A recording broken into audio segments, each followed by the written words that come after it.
So, Sally Alhosaini, you are in Oslo to introduce your feature film, My Brother the Devil. Yes. And that is a story about... It's a story about two teenage brothers set in London, present day in Hackney in London. And it's a story of two kind of British Egyptian brothers who it really follows the course of their lives kind of over one summer. Right, and I understand you had some problems with the riots in London last summer filming.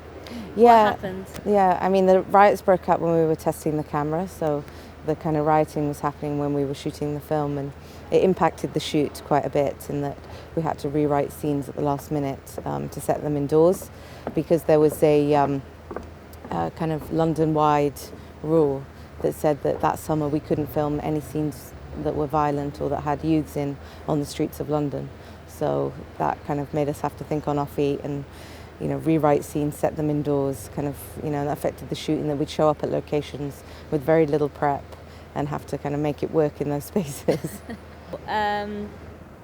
Gangs in Hackney, is this a big issue in London? Does it affect people outside of the estates? Not really. I mean, the weird thing about London is that, you know, people live in bubbles. So you have kind of lots of people living very close together, but their lives never really intersect, and they don't really know what's going on, you know, outside their front doors.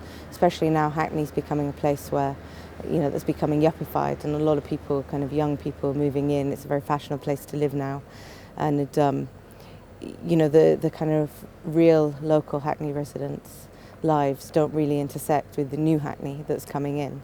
So actually, you know, there was a feeling when we were filming the film that we don't know how much longer, you know, a film like this could be made in Hackney, because at the moment a lot of the council estates, they're in the process of getting rid of the residents and knocking them down and building nice blocks of flats.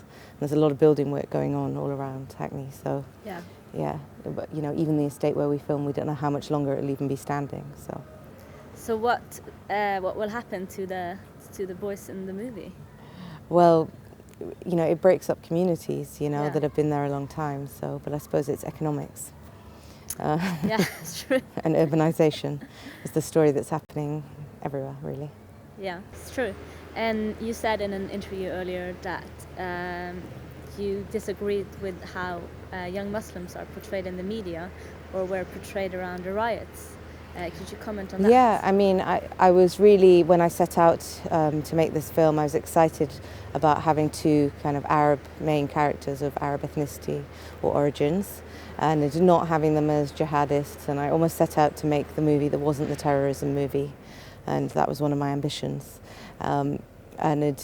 You know, in the media there is a certain kind of, you know, Arabs as terrorists that's kind of pervasive in the press, probably ever since 9/11 or even before that.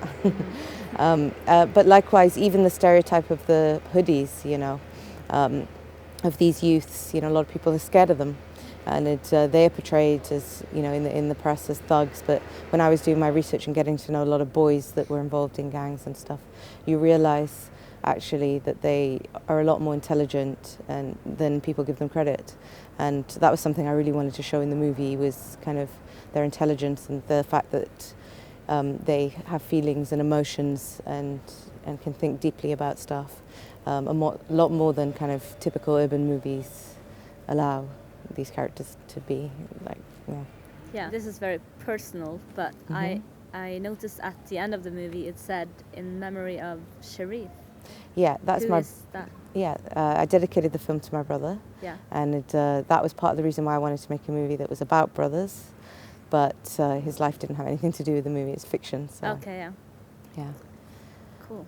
Yeah. And when I was researching the movie, you know, the movie took 5 years to make, and a lot of that time I was developing the script and getting to know a lot of boys. I kind of went very commando on it and got to know a lot of boys in different areas of London, in Hackney and Brixton, Highbury.